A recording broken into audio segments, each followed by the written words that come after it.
సమ్మె నోటీస్ ఇచ్చినా కూడా ప్రభుత్వం మాకు ఇంతవరకు పట్టించుకోలేదు. తాత్కాలిక కమిటీలు వేసి కాలయాపన చేసి ఏదైతే బెదిరింపులకు భయభ్రాంతులకు గురి చేస్తున్నారో ముఖ్యమంత్రి గారు, ఇది మంచి పద్ధతి కాదు.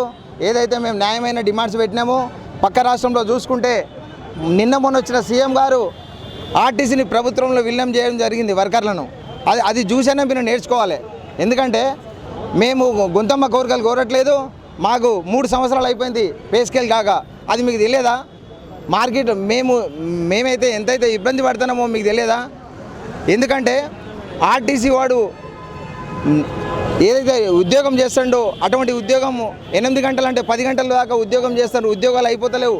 అయినా ఇప్పుడు ఆర్టీసీలో ఏదైతే తెలంగాణ ఆర్టీసీ సపరేట్ అయినాక మాది ఏదైతే ఆక్యుపై పెరిగిందో అప్పుడు 53% ఉండే ఇప్పుడు 73% మేము పెంచుకున్నా కూడా ఆర్టీసీ లాస్ అంటారు.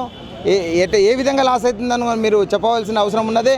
ఖచ్చితంగా ఆర్టీసీ ఉద్యోగులు మీరు ఎస్మా అని చట్టం అని ఇదని చెప్పినా కూడా ఆర్టీసీ ఉద్యోగులు భయపడడానికి సిద్ధంగా లేరు. ఏ ఎస్మా పెట్టుకున్నా ఏ ఎస్మా చట్టం ఉన్నా కూడా ఆర్టీసీ ఉద్యోగులు విధులకు హాజరు కారు. మా కేంద్ర కమిటీని పిలిచి టాక్స్ జరిపి మా న్యాయమైన డిమాండ్స్ను మీరు ఒప్పుకునే వరకు కూడా మా ఒక్క వర్కర్ కూడా బస్సు నడపడానికి సిద్ధంగా లేరు. ఖచ్చితంగా ముఖ్యమంత్రి గారు మీకు ఈ సభాముఖంగా తెలియపరిచేది ఏంటంటే మా న్యాయమైన డిమాండ్స్ మీరు ఇమీడియట్లీ కమిటీ వేసి మా కేంద్ర కమిటీని పిలిచి మా జేఏసీని పిలిచి మా యొక్క చర్చలను సఫలం చేస్తారని కూడా ఈ సభాముఖంగా కోరుచున్నాం. ఖచ్చితంగా మీరు ఏదైతే ఈ సాయంత్రం 6 గంటల వరకు ఉద్యోగాలు చేరబోతే ఉద్యోగాలు తీసేస్తున్నారు. ఆ బెదిరింపులకు బెదరడానికి ఎవరు సిద్ధంగా లేరని కూడా చెప్తున్నాము. ఎందుకంటే సకల జనుల సమ్మెలో మేము ఇదే మీరు ముఖ్యమంత్రి ఉన్నప్పుడు మీరు సకల జనుల సమ్మె ఉన్నప్పుడు మేము ఇదే దసరా పండుగప్పుడు బయట ఉండి మేము యాజిటేషన్ చేసిన రోజులు మీకు అన్నీ తెలుసు.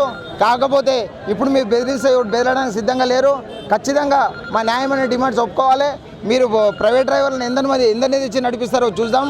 ఖచ్చితంగా మా యొక్క డిమాండ్స్ నెరవేర్చాలని కోరుచున్నాం. జై జేఏసీ.